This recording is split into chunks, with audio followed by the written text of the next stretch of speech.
I was just complimenting you, Biggie. You were so deep in conversation. Kristen and I were asking you questions, and you couldn't even hear us. Absorbed in his work he was. Yeah. If that's what y'all think. No, it's I'll go with it. Good for you. It's a tough Take morning. the W. Tough morning.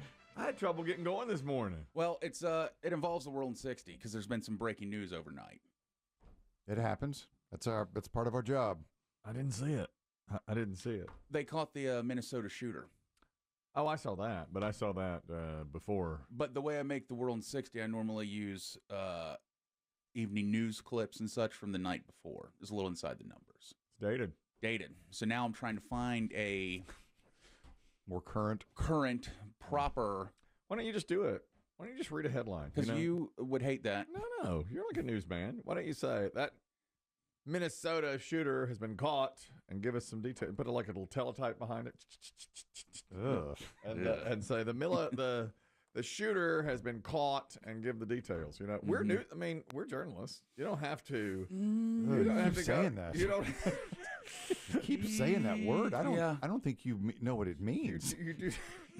You do not have to go and get some talking head saying it. You can do it yourself, you know? Yeah. Give us the world. Give it, mix in another voice and then give us the world. You know, Just drop in some Biggie every now and then. I mean, if it's breaking news, just say it. You know, you don't have to go find somebody else saying it. Well, what you might end up with, Kelly, if you allow Biggie to sort of insert himself into the world in 60 seconds. Let's say, for instance, it's an NBA Finals game. Yeah. And let's say the Pacers win Game 5, whatever it is. Right. And then you might, and you'll have the announcer, this polished, NBA announcer, and the Pacers take Game 5 in a decisive fashion. Then Biggie might jump in and say, and it cost me $25. Well, that's right. Now we can't do no editorial commenting. That's but it's not editorial. It's not an opinion. It's fact. Well, yeah, but that I don't know that your loss of $25 qualifies as a headline, as newsworthy. Yeah, nothing that's not newsworthy. But if it's newsworthy, you don't have to go. It's like, okay, at the other end of this program today, we're going to play the Big Money Celebrity Pyramid. Okay, Woo-hoo. Thank you. Right, it's one of my favorites. I enjoy it. When we started playing Pyramid a few years ago, I said, I've got to find that cuckoo sound effect. There was a sound effect. If someone makes a mistake from the original game, yes, the old Dick Clark show, that version of the game. Sure. If someone made a mistake in giving to their partner, when you're trying to get them to say words in a certain category, a sound effect would come on. If you made a mistake, it went cuckoo. And I said to Christina, where can I find this cuckoo sound effect? I was going through, all the old albums, all the old sound effects and everything. And he's like, why don't you just open your mouth and say cuckoo when somebody screws up? Because there's so many, there's clocks running and I'm keeping score and everything. And players on the phone. How am I supposed to hit a button right as they say cuckoo? And I said to Chris Demm, I don't know how. And he goes, just say cuckoo. So open your pie hole and shout it out. That's right. So we don't have to overthink it here. So for 6 or 7 years, I've been going cuckoo. I know. It's one of my favorite things, especially when you have to cuckoo several times. You're just cuckoo, cuckoo, cuckoo, cuckoo. Yeah. Cuckoo. The slightly late panicky cuckoo. Yeah. Sometimes I miss it. Well, sometimes and Chris Demm is notorious for this. He'll accidentally cuss when he says it. So then you have to go cuckoo, coo, coo, and then you're trying to get rid of hit the button and make it no one hears it. Right, that's right. I can't have the curse word cuckoo, cuckoo, coo, coo. Spit it. So what I'm saying is, there's no need to find some established real person newsman. You're a journalist. You went to school for this. No. Remember, I wanted to work on a NASCAR team. By the way, I think I found my next job. Really? Mm-hmm. So apparently some NASCAR teams, which I'm going to apply to every team I can for this, there's guys back at their home base where the teams are based, who I guess watch every pit stop, almost like a booth review. Mm-hmm. And I guess these guys just sit there and watch. I guess the tire carriers have almost like GoPros, so they can see exactly whether or not they got the lug nut tight enough. And I found that out yesterday because there was a guy driving, and he said, "Nah, loose tire." And they said, "No." They said, "We reviewed it back home, and they said you got it on there tight. They got it on there tight." So you're watching and seeing. So I'm going to apply to every NASCAR team I can to watch. Mr. Lugnut Watcher. You don't have to be under the car to do that. No, I don't even have to leave the state. And to be at the track. That's what stopped you the first time around, trying to roll under the car. And then over the wall. Yeah. You can't do that. Now, he's just monitoring screens. Yeah. You do that. You can do that right here. Yeah. That's right. I'll get a couple screens I can watch. Here's my point. You have a degree in broadcasting. I don't. I have a certificate in mechanics. Somewhere.